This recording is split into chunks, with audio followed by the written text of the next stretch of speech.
원목사와 성결기 이사야 46장입니다. 오늘도 하나님의 귀한 말씀을 함께 읽으면서 주님의 귀한 은혜를 나누기를 원합니다. 이사야 46장 함께 읽겠습니다. 이사야 46장입니다. 벨은 엎드러졌고 느보는 구부러졌도다. 그들의 우상들은 짐승과 가축에 실렸으니 너희가 떠매고 다니던 그것들이 피곤한 짐승의 무거운 짐이 되었도다. 그들은 구부러졌고 그들은 일제히 엎드러졌으므로 그 짐을 구하여 내지 못하고 자기들도 잡혀갔느니라. 이사야 46장은 우리 하나님께서 바벨론의 우상들을 철두철미하게 심판해버리며 그 우상들이 결코 너희들을 멸망해서 구할 수 없다라고 말씀하시고 하나님이 능히 구하시는 이스라엘 하나님이심을 증명하는 그런 내용으로 되어 있습니다. 우리 하나씩 보면서 하나님의 귀한 말씀의 은혜를 나누기를 원합니다. 자, 벨은 엎드러졌고 느보는 구부러졌으며 이 벨과 느보는 우상들입니다. 바벨론이 섬기는 최고의 우상이 벨이고요. 두 번째 우상이 느보입니다. 느보는 학술의 신, 학술의 우상이라는 그런 뜻도 있다고 합니다.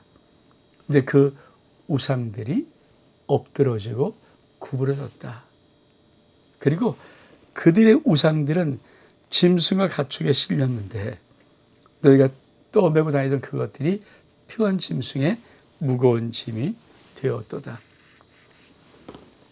그 우상들을 크게 만들었는데 문제는 옮기려면 짐승의 수레에다가 싣고 옮기고 그러는데 그 짐승들이 참 무거운 짐을 진다, 이런 내용입니다. 그러면서 다시 뭐라고 말합니까? 그들은 벨하고 느보죠. 그러니까 바빌론의 우상들은 구부러졌고 일제히 엎드러졌으므로 그 짐을 구해내지 못하고 자기들도 잡혀갔느니라. 이 그들 바빌론의 우상들을 섬기며 우상을 다니던 그 모든 것들 결국은 다 구부러지고 엎드러진다. 그리고는 자기들이 이 우상들은 어떤 것도 구해내지 못하고 잡혀갈 뿐이다. 여러분, 그러면 하나님의 백성들과 하나님은 어떤 관계인가? 이렇게 말합니다. 야곱의 집이요 이스라엘 집에 남은 모든 자요 내게 들을지어다. 배에서 태어남으로부터 내게 안겼고 태에서 남으로부터 내게 업힌 너희요 너희가 노년에 이르기까지 내가 그리하겠고 백발이 되기까지 내가 너희를 품을 것이라. 내가 지었은즉 내가 업을 것이요 내가 품고 구하여 내리라. 너희가 나를 누구에게 비미며 누구와 짝하며 누구와 비교하여 서로 같다 하겠느냐. 사람들이 주머니에서 금을 쏟아내며 은을 저울에 달아 도금장에 주고 그것으로 신을 만들게 하여 그것에 엎드려 경배하며 그것을 들어 어깨에 메어다가 그의 처소에 두면 그것이 서 있고 거기서 능히 움직이지 못하며 그에게 부르짖어도 능히 응답하지 못하며 고난에서도 구해내지 못하느니라. 여러분, 항상 하나님은 우상과 당신이 어떤 비교를 하면서 어떤 관계인가를 계속 말씀하는 거죠. 왜? 우상은 헛것이기 때문에. 하나님이 진짜 하나님이기 때문에. 특별히 하나님의 사랑받은 야곱, 이 이스라엘 백성들은 어떤 관계였는가? 자, 이렇게 말합니다. 야곱의 집이요 이스라엘 집에 남은 모든 자요. 자, 내게 한번 들어봐라. 너희들이 어미 배에서 태어남으로부터 내게 안겼고 태어서 남으로부터 내게 업힌 그대요. 여러분, 하나님은 당신의 백성을 그들이 태어날 때부터 품고 안고 그렇게 양육했다는 것입니다. 언제까지 그럽니까? 4절에 보니까 내가 노년에 이르기까지 내가 그리하고 백발이 되기까지 내가 너희를 품을 것이라. 왜? 내가 지었은즉 내가 올 것이요 내게 품고 구하여 내리라.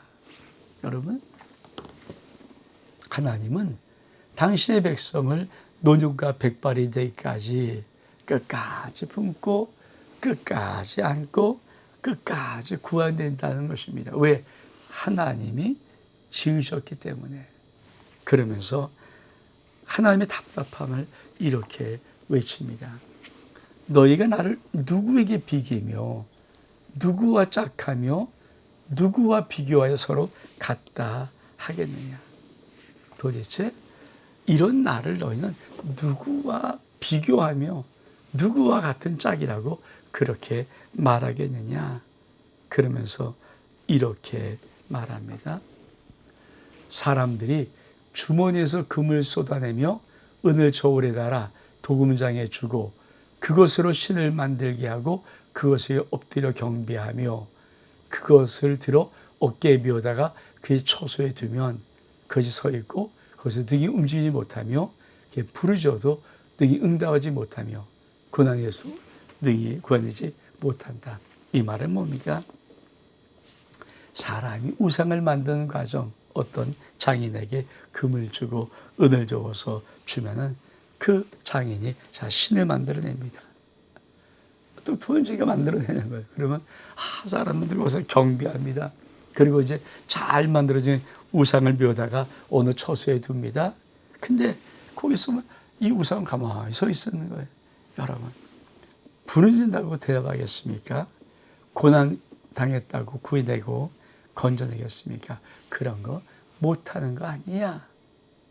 근데 왜 그런 우상과 하나님이 나를 내가 너희 뱃속의 태에서부터 노년과 백발이 되기까지 내가 품고 안고 기르는 지은 나를 어떻게 그런 것과 비교하겠느냐.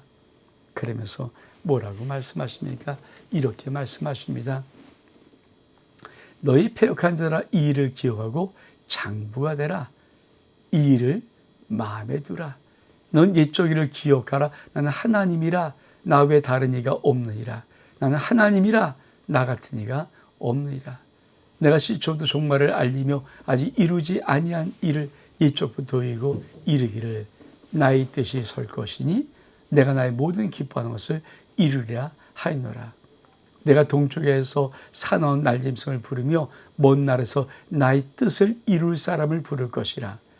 내가 말하였은즉 반드시 이룰 것이요 괴가에서 반드시 시행하리라.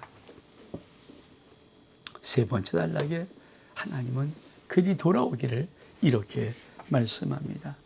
너희 패역한 자들아. 어떤 패역한 자들입니까? 우상과 하나님을 비교하면서 우상을 섬기는 거예요. 어처구니도 없이. 그러니까 하나님 입장에서 정말 패역한 자들이죠. 그래서 그런 일들을 기억해내고 가만히 한번 생각해 봐서 내가 너를 배에서부터 태에서부터 내가 품고 내가 기르고 내가 너희를 업어왔던 하나님, 그리고 사람이 은과 금을 두면 만들어낸 장색장에 만들어낸 그런 우상, 아무것도 못하는 우상. 자, 그런 거 한번 네가 잘 생각해보고 이쪽에 너희를 구하신 것을 기억해보고 장부가 되라. 이 장부가 되라는 이 말은 무슨 말입니까? 장부, 대장부란 말이니까 용기를 내어서 하나님께 돌아오라는 거예요. 여러분, 사실 하나님께로 돌아오는 것은 이 땅을 살아가면서 거룩한 용기가 있는 대장부만 할 수 있는 거죠. 여러분, 이 땅은 급하고 바로 앞에 있어, 눈앞에 있어요. 이 땅에 내가 굽신거리지 아니하고 내가 용기를 내어서 이 땅을 거스르고 살려고 그러면 정말 용기가 필요한 거죠.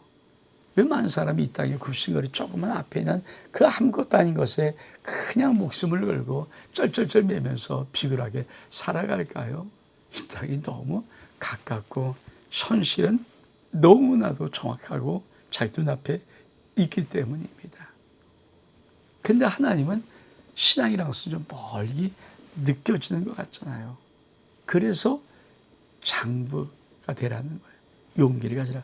그러면서 뭐라고 말씀합니까? 너는 옛적 일을 기억하라. 나는 하나님이라. 나 외 다른 이가 없느니라. 나는 하나님이라. 나 같은 이가 없느니라. 하나님은 계속해서 나 같은 이가 없어. 나 같은 이가 없어. 내가 하나님이야. 그러면서 뭐냐? 내가 시초부터 종말을 알리고 아직 이루지 않은 옛적을 보이고 이르기를 나의 뜻이 설 것이고 내가 나의 모든 기뻐한 것을 이루리라. 그렇습니다. 하나님은 처음부터 종말을, 그러니까 요한계시록 쫙 이렇게 쓴 것 같지만 사실은 영원전부터 영원까지 하나님은 시작부터 종말을, 그래서 알파와 오메가이신 하나님, 시작과 끝이신 하나님, 처음과 나중이신 하나님, 그렇게 말씀하는 거예요. 이미 시작부터 종말을 고하고 보이십니다. 그래서 하나님이 뭐라고 말씀하시냐? 나의 뜻이 설 것이고 내가 기뻐하는 것이 다 이루어지리라. 여러분, 하나님의 뜻이 이루어집니다. 하나님의 뜻이 씁니다. 그래서 주기도문의 가장 큰 앞머리가 뭡니까? 하늘에서 우리 아버지요 이름이 거룩히 여김을 받으시오며 나라가 임하옵시며 뜻이 하늘에서 이루어진 것 같이 땅에서도 이루어지이다. 그러면서 뭐라고 말합니까? 이렇게 말합니다. 내가 동쪽에서 산한 날짐승을 부르며 먼 나라에서 나의 뜻을 이룰 사람을 부를 것이라. 내가 말해서 반드시 이룰 것이고 그에서 반드시 시행하리라. 여러분, 동쪽에 산한 날짐승은 날짐승, 날아다니는 산한 독수리 같은 그 나를, 그러면서 먼 나라에서 나의 뜻을 이룰 사람, 이게 뭡니까? 바사왕 고레스입니다. 내가 고레스를 부를 것이다. 그리고 반드시 아수를 멸망하고 너희들을 구해낼 것이다. 바벨론에서 구해낼 것이다. 아수르도 멸망당하고 바벨론은 메데바사에서 멸망당하고 그 바사왕인 고레스가 바로 유다 민족을 해방시키는 왕이 되는 것입니다. 그러면서 또 다르게 이렇게 말씀합니다. 마음이 완악하여 공의에서 멀리 떠난 너희여 내게 완악하고 공의에서 멀리 떠난 너희여 내게 되리라. 내가 나의 공의를 가깝게 할 것인지 그것이 멀지 아니하니 나의 구원이 지체하지 아니할 것이라. 그러면서 내가 나의 영광인 이스라엘을 위하여 구원을 시온에 베풀 것이다. 산순으로는 이 46장은 한마디예요. 바벨론이 섬겼던 모든 최고의 신이었던 벨, 우상이었던 누구 뭡니까? 느보, 이런 모든 것은 다 아무것도 아니다. 그들의, 내가 심판할 때 그들이 내 손에서 건질 수 있냐? 없다. 나만 참신이다. 그러니까 바빌론에게 말하는 게 아니라 유다요, 이제는 우상 섬기지 말고 우상을 품지 말고 돌아오라고 말해요. 그래서 장부가 되라고 말씀하는 것입니다. 그러면서 이렇게 말씀합니다. 그렇죠? 마지막 달라. 내가 나의 공의를 가깝게 할 것인즉 멀지 아니 나의 구원이 지체하지 아니할 것이라. 그러면서 참 마지막 달라가 소망입니다. 내가 나의 영광이 이스라엘을 위하여 구원을 시온에 베풀리라. 하나님은 당신의 백성을 이렇게 말씀합니다. 내가 나의 영광인 이스라엘을. 여러분, 얼만큼 많이 하나님 속을 썩입니까? 얼만큼 못되게 타락합니까? 얼만큼 하나님 앞에서 벗어났습니까? 얼만큼 하나님의 속을 썩이면서 할 수 없이 아수르에 멸망시키고 유다는 바벨론에 멸망시킬 수밖에 없는 그들을 하나님은 잊지 않고 뭐라고 말할까? 나의 영광인 이스라엘. 여러분, 오늘도 마찬가지입니다. 솔직히 우리는 얼마큼 하나님을 속을 속이고 하나님의 그릇 땡기려고 하고 겸손춤만 따라 교만하고 조금만 뭐 있으면 그냥 뭐 하나님도 더 잘하고 처럼 하고 얼마만큼 정말 교만도 죄덩어리 아닙니까? 죄악덩어리 아닙니까? 근데 하나님은 그런 우리를 향해서 나의 영광인 종민아, 나의 영광인 누구야, 이렇게 부르고 있다는 거예요. 여러분, 오늘도 우리가 살아가면서 이 땅에서 왜 하나님 앞에 진실한 모습으로서 살아가려고 몸부림쳐야 되는가? 하나님은 내가 누구의 어떠한 모습이든 어떤 상황이 있든지 아버지 마음속에는 나의 영광인 종민, 이런 하나님의 마음이 있다는 겁니다. 오늘도 여러분, 우리가 이 하나님의 마음을 가슴에 품고 대장부처럼 하나님을 섬기고 하나님만 찬양하는, 하나님만 높이는 아름다운 하루의 삶이 될 수 있기를 주의 이름으로 축복합니다. 온 목사와 성경 읽기 이사야 46장 여기서 마칩니다. 샬롬.